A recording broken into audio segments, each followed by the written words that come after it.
Alors,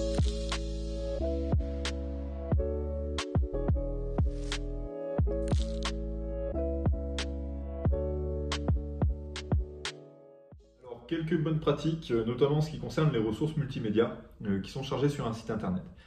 Euh, on va sur un site internet toujours essayer de faire attention pour optimiser ses performances et donc son impact global énergétique.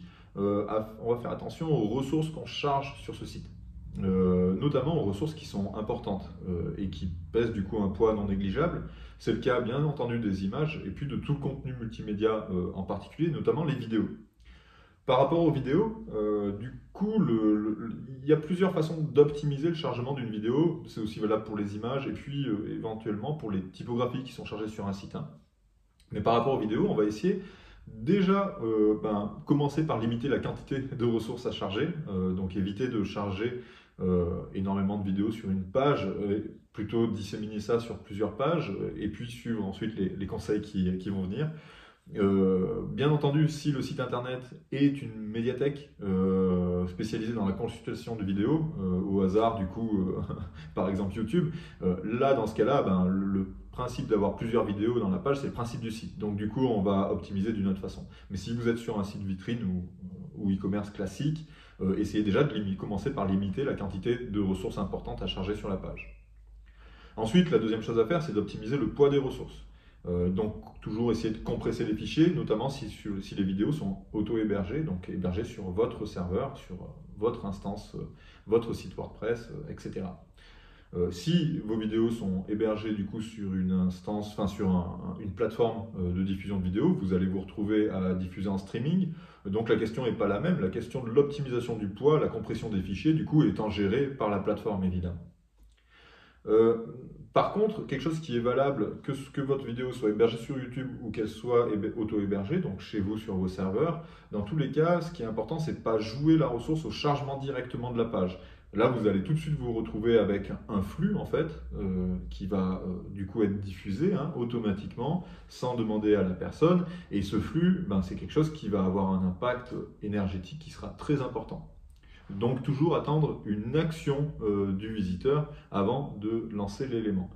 Idéalement, en fait, il faudrait en fait ne lancer le chargement de la ressource à l'intérieur du navigateur qu'après que la personne, du coup, ait cliqué sur l'élément. Typiquement, on imagine une vidéo qui aurait un bouton play. Il faudrait qu'on ne charge la vidéo elle-même qu'une fois que la personne a cliqué sur le bouton play. Ça serait vraiment idéal, comme ça, du coup, en termes de consommation énergétique, le flux n'est pas chargé tant qu'il n'y a pas eu d'action du visiteur. C'est l'idéal. Et de ce côté-là, par exemple, si vous êtes sur un site WordPress, vous avez une extension qui s'appelle WP Rocket, qui est très connue, notamment parce que c'est une extension de cache et donc de performance d'ailleurs plus généralement, et elle propose une petite option qui n'est pas souvent cochée sur les sites internet et qui pourtant est très intéressante. Cette option permet de transformer en fait la vidéo, donc le player de la vidéo, en image statique. C'est-à-dire que j'ai ma vidéo, par exemple YouTube, qui va être affichée sous la forme d'une image, d'une capture d'écran de la vidéo, du player. Et donc je vais croire en tant que visiteur du coup que je vais cliquer sur le bouton play. En fait, je vais cliquer sur l'image et c'est là seulement en fait qu'on va charger la ressource.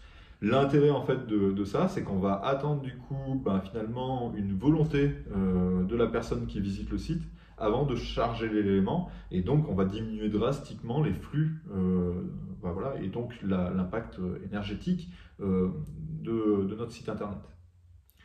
Voilà, la dernière chose du coup à éviter aussi, c'est éviter, quand c'est possible, pour les images notamment, d'avoir beaucoup d'images, pleine largeur, plein écran en fait sur la page.